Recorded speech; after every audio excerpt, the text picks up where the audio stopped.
São Paulo teve um grande balé, eu fiquei ali, fiquei 2 anos, fiquei bailarina. E depois, mas eu já me interessava por teatro, fiz um curso de teatro em São Paulo, depois eu me mudei para o Rio e comecei a carreira de teatro. Então, juntando as duas carreiras, porque eu acho que o palco como bailarina me ajudou muito, é muito importante, foi muito importante conhecer meu corpo, toda uma maneira de me comportar. Aqui também, num determinado momento, no Rio de Janeiro, eu tive a sorte de ter alguns bons professores. Klaus Viana, que foi assim uma das primeiras pessoas que começou a falar em expressão corporal e trabalhar corpo, e ele me ensinou a me despojar desse corpo de bailarina que era bailarina clássica, que era bastante, antes de qualquer personagem aparecia bailarina. E aprendi com ele, então, a manter meu corpo mais neutro possível para poder encarnar, fazer os vários outros papéis que eu tive a oportunidade de fazer. Então, eu não fiz uma escola de teatro, eu tive alguns professores excelentes em São Paulo, Eugênio Kuznet, um grande ator e diretor e professor, e no Rio também, e fui indo assim, um pouco fazendo teatro, um pouco fazendo cinema e televisão, que eu já tinha experimentado televisão como bailarina. Aqui em São Paulo fiz muito televisão como bailarina, e depois aí me dediquei só ao teatro, porque é muito difícil manter as outras coisas, é muito difícil, né? O teatro, a gente também se dedica muito, bastante, para fazer teatro. Então, eu acho que eu fiz alguns bons, resumindo, assim, você quer saber da minha carreira, eu fiz alguns bons trabalhos, outros não tão bons, algumas boas peças, alguns bons diretores, ótimos elencos, mais ou menos, e assim a gente vai indo fazendo, porque no Brasil, quer dizer, a arte é uma coisa que não tem uma importância que deveria ter. Eu acho que, afinal de contas, todo mundo quer ver um teatro, todo mundo quer ver um cinema, todo mundo quer... As pessoas não gostam de se divertir, tem maneiras e maneiras e maneiras de se divertir, de ter um lazer, de ler, e o teatro está dentro disso. Enfim, o Estado nunca se preocupou com isso. A gente deveria, já no ginásio, eu me lembro das aulas de literatura, é uma coisa tão superficial, não sei como é hoje, na verdade estou falando uma coisa que tem muito tempo. Então, como incentivar o amor pela leitura, pela dramaturgia, e aí o teatro vem também. Então, de uma maneira geral, a gente vai fazendo uma carreira um pouco atabalhoada, não tem uma diretriz, e vai indo, às vezes dá certo, às vezes não dá certo. Eu tenho tido nos últimos anos a oportunidade de fazer alguns bons trabalhos. Eu sempre agradeço isso, das pessoas me chamarem. Eu tenho uma ligeira impressão que está havendo uma pequena mudança assim, no cuidado e no interesse de escrever para pessoas de mais idade. As pessoas mais jovens estão entendendo que, se tiverem sorte, serão pessoas de idade. E estão escrevendo para pessoas de idade. Eu tenho feito alguns bons trabalhos e, bom, esse trabalho aqui me deu um prêmio importante, fui indicada a 3 prêmios e ganhei 2, ou 4, ganhei 2, e estou muito contente. Suzana, só um minuto, aproveitar para apresentar a nossa autora e diretora, Renata Mizrahi. Lá em cima estão o nosso produtor, Sandro Rabelo, e nossa outra diretora, Priscila, que está ali? Priscila Vítica.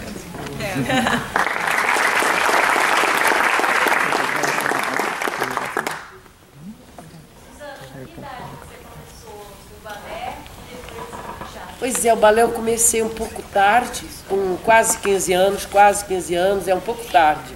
Talvez seja uma idade que você já sabe mais o que quer, mas eu perdi umas fases importantes.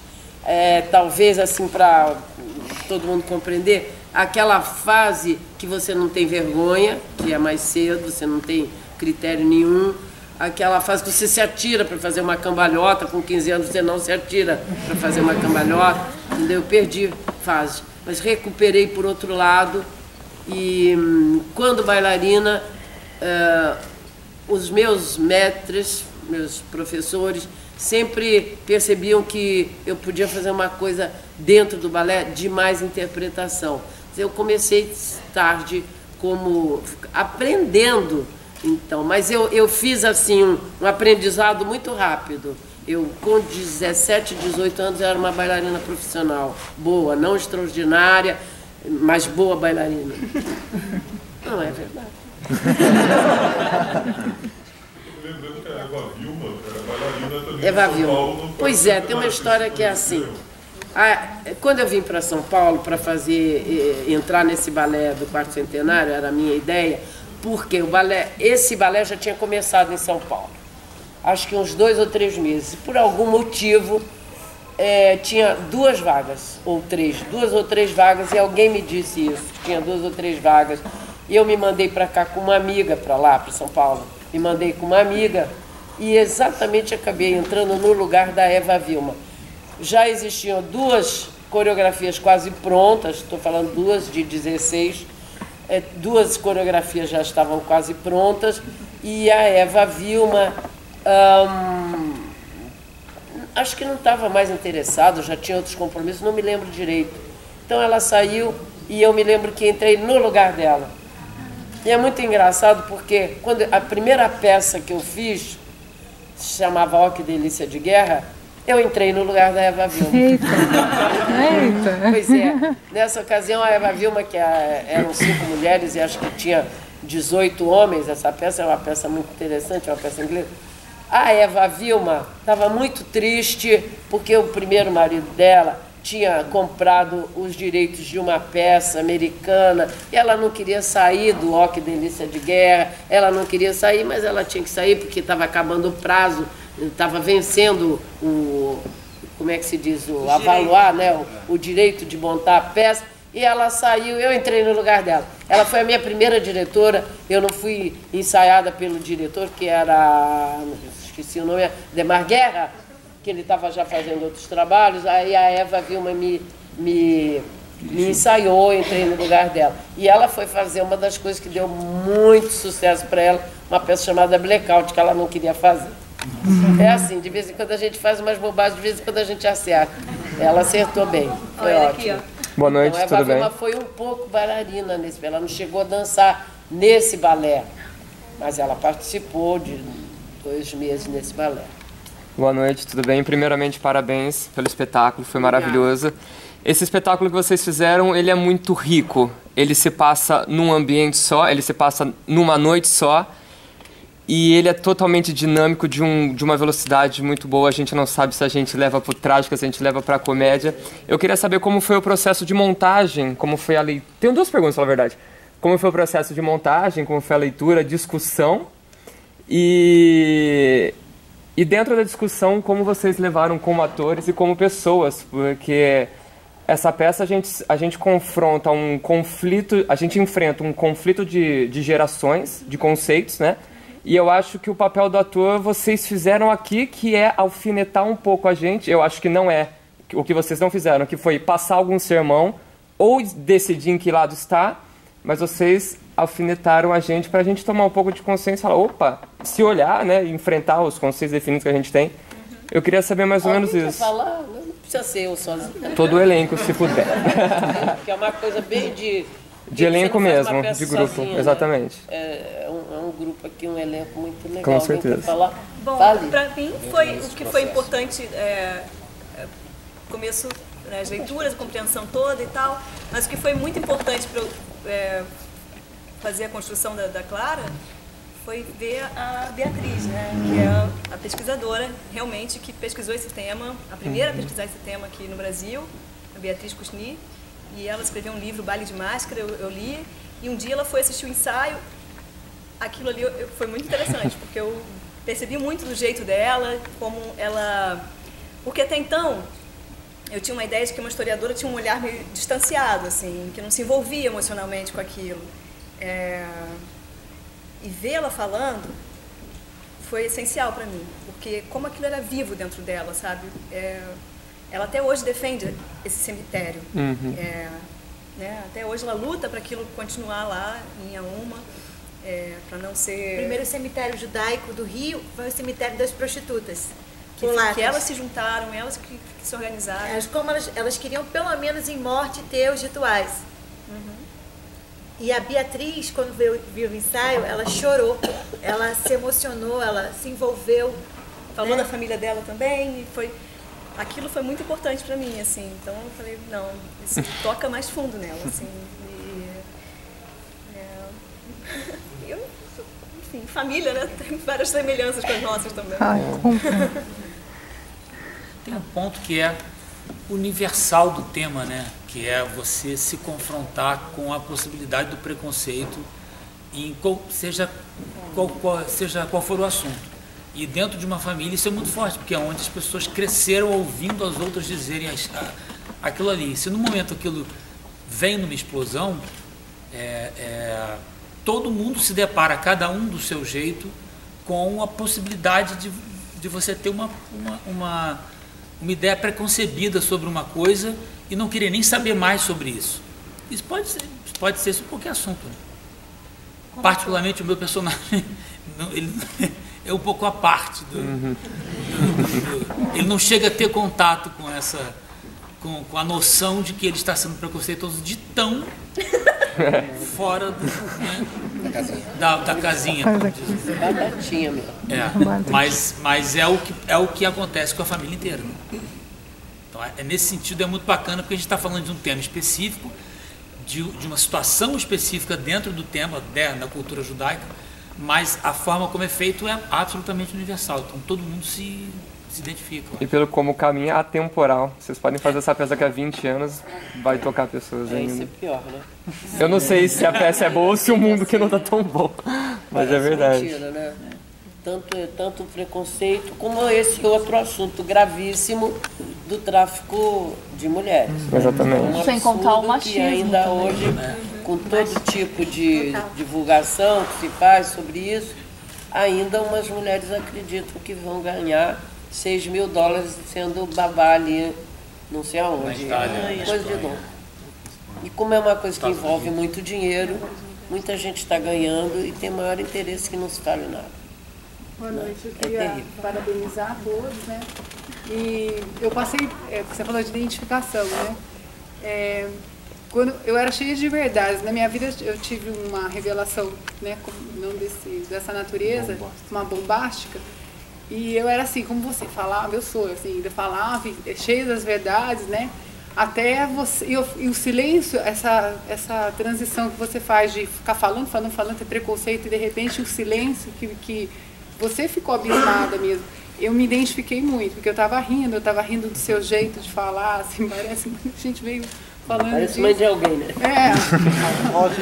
E depois, a perplexidade de descobrir uma outra realidade, e ele tem que continuar naquele mesmo ambiente, aquela mesma cena, você não foi, voltou, e ali ainda chegou, né? Ele foi ficar noivo, ele não sabia de nada. E isso acontece, né? Essa transição, todos estão de parabéns, mas essa emoção de você ser a dona da verdade, ter o mundo desabar e você continuar ali segurando aonde, né? É tudo que você sabia sobre ele deixou de existir em 3 segundos, uma vida inteira. Então me emocionou demais, porque eu passei por isso na vida e eu vim assim, não sabia, sem pretensão nenhuma, de repente você está rindo e o teatro tem essa possibilidade, você fala, olha, tá falando de mim, né? Da minha vida, exatamente como você pôs, é isso. Você sabe tudo, você fala isso aqui, aquele Eugênia Recegi, minha filha, e daqui a pouco é pior do que morrer. Porque morreu, você não vai ver o resultado. Agora você continua ali, né, na cena ou na vida, e tudo que você acreditava naquele momento deixou de existir. No meu caso, eu só virei para ele e meu marido, eu falei, eu sou Capricórnio, né? Eu sou Capricórnio. Aconteceu uma série eu falei assim, eu sou Capricórnio, né? Ah, tá, obrigada. Eu casei com ele, então eu falo com ele. Então, eu estou colocando isso, ninguém é fora de contexto, porque você teria que entender o contexto, mas essa sua perplexidade ali me emocionou demais. É difícil, é muito Demais. difícil, Porque né? você era toda cheia da razão e daqui a pouco, né? Perdeu o chão, né? É um momento difícil. Ao mesmo tempo, quando ela está ali e essa família está aqui reunida, quanta coisa passa na cabeça, eu vou me embora, mas isso também vale. Mesmo assim vale. Essa mentira valeu, mas foi uma vida ali. Porque não fica definido se ela vai ou fica, se eles...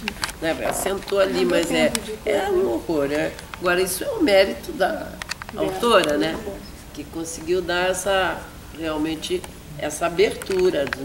Senão era só uma pessoa que era assim, os outros todos não têm preconceito. Não, isso é uma coisa que a gente tem muito preconceito, de um ou de outro, um pouquinho mais, um pouquinho menos. É uma praga difícil de tirar, porque é como é, aquilo que é diferente da gente, a gente não aceita, né? É muito difícil.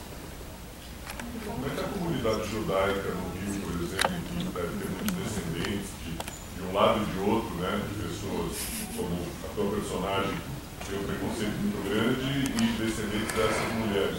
Como é que foi a reação à peça? Você quer falar, Renata? Boa noite. A gente... acho que a comunidade judaica ela se reconheceu muito. Não teve, assim, não foi uma afronta, sabe? Porque, sim, tem uma crítica, principalmente na figura do Beto, que reza. Mas não é isso, assim, na verdade a gente nunca, eu achei que eles iam me atacar, sabe, eu fiquei com muito medo, mas pelo contrário, todo mundo ia, assim, lá no Rio, assim, a gente estreou em 2014, né, no Sesc Copacabana, que é um teatro de arena, e era impressionante a quantidade, nunca vi tanto a comunidade judaica ir ao teatro, por conta do jantar. Mas a gente não teve só a comunidade judaica, claro, porque antes de tudo fala de família, né? E as pessoas identificam as avós, as famílias, né? Então, mas eu sinto que muita gente ficou muito emocionada. Eu acho que muita gente tem esse tabu dentro, muita gente é Davi, sabe? E então foi uma emoção muito grande, assim, para... Muitos não sabiam da existência delas, porque é um assunto tabu, por isso o nome da peça é Silêncio. Então muitos foram, caramba, foram pesquisar, a gente fez para uma escola e as pessoas que se ofendiam iam embora do teatro. Aconteceu, mas foi poucas, eu achei que ia acontecer muito mais. Algumas pessoas ortodoxas assim foram... que não, é difícil ouvir algumas verdades também, né? Mas quando o Davi começa a falar? Não, antes, muito antes. As críticas que vão fazer. E principalmente por conta da Clara, né? Que questiona, né, algumas hipocrisias que não há só na religião judaica, em todas as religiões. A religião, na verdade, eu não sou religiosa, né? Mas eu vivi muitos jantares desses. Então, eu botei o que, na verdade, eu vivi. Então, não é uma crítica à religião. É uma crítica ao preconceito mesmo, às questões familiares, né? Por que tem que ser assim e não se questiona, né? E a relação Beto e Regina é a grande metáfora da exploração de hoje, que não é uma exploração sexual, mas é uma exploração ali. Ele é praticamente um cafetão, porque ela trabalha o dia inteiro e ele chega e reza. Então, assim, e ela tem que aceitar. Então, ela se identifica demais com aquela fala do avô, porque ela fala, peraí, eu não quero morrer assim, porque ela, né, a prostituta do claro lar. que isso é um recorte de tempo, é um insight. A gente não dá a resposta. A peça não pretende dar nenhuma resposta, né? E sim provocar. Então, a gente fez um jantar lá num restaurante polonês, lá no Rio. Foi muito legal, teve uns debates e tal, a gente fez uma... Né? E para chegar nesse texto eu fiz 9 meses de pesquisa e eu não sabia o que eu ia fazer. Até eu ganhei um edital da Secretaria de Cultura do Rio para pesquisar e desenvolver uma peça. E até deu 9 meses eu falei, não tenho a peça. Porque eu não sabia o que eu ia fazer, sabe? Porque eu não queria contar uma história do passado, de uma judia que vem no navio. Isso eu acho que o cinema faz muito bem. Eu acho que o teatro, ele é mais conciso, ele é mais... Então, nos últimos 3... Eu pedi 3 meses de prorrogação de prazo e vi uma peça argentina lá no Rio que que me abriu a cabeça, assim, era uma peça de família. Falei, pô, eu gosto de diálogo, eu gosto do presente, eu gosto do tempo presente.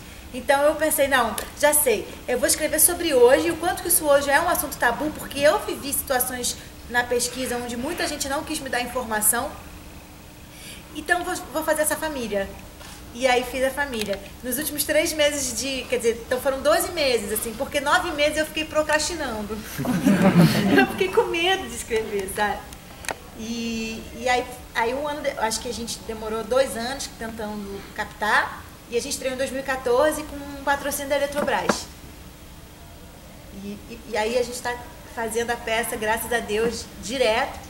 E a gente, é a primeira vez que a gente está em São Paulo, abrindo com Campinas. Muito felizes. Fizeram na cidade de São Paulo? Não, a gente não fez. A gente tá tentando. Infelizmente. A gente quer fazer. A gente acha que em São Paulo vai ser muito potente. Na Porque Hebraica, tem uma comunidade talvez. muito grande e vieram muitas polacas para lá. Em Curitiba, a gente foi ao Festival de Curitiba e lá tem uma comunidade polonesa muito grande. Então a gente, caramba, eu não sabia. Então teve até uma pessoa que deu um livro sobre as polacas pra gente. E foi incrível assim também essa troca lá. E fora do Rio a gente fez BH e Curitiba. Então agora a gente está aqui em Campinas, vai voltar para BH e só. Então, é um processo, né? E tem um detalhe que ele chegou a comentar, que a peça não defende um ponto de vista específico. Então isso e é um mérito do texto dela e da direção, enfim, de como foi concebido. E isso faz com que as reações mais exaltadas sejam muito poucas, né? Porque claramente você não está defendendo um ponto de vista, você está apresentando uma questão, por mais que apresente o falso religioso, o explorador, o preconceituoso em relação à esposa, a situação como um todo não defende um ponto de vista. O que inclusive fica claro no final quando chega o jovem que é judeu e vem, canta e é um cara claramente de bom coração, que é um cara trabalhador, que vê assim, é uma outra visão que qualquer pessoa que tenha, que ache que a peça está tendo um ponto de vista de criticar ferrenhamente um determinado tipo de visão do judeu, quando ele entra, quebra isso. Se o João Pedro ficasse até o final, ele não gostava. Gente, só uma coisa, a gente precisa... Muito obrigada. A gente não vai ter esse debate amanhã. Então, quem ficou no debate, né, era só hoje. Se vocês puderem compartilhar do espetáculo, só tem até amanhã. E também a nossa página, porque a gente tem um monte de... pra gente é super importante essa troca, sabe? De comentar, quiser comentar, falar alguma coisa, a gente está sempre vendo, porque é o nosso meio de feedback fora o ao vivo, né? E é silêncio. E a gente tem que terminar por conta do horário do teatro, mas queria muito agradecer a presença e está dizendo que está muito feliz de estar aqui. E é isso, né? Muito bom. Obrigada.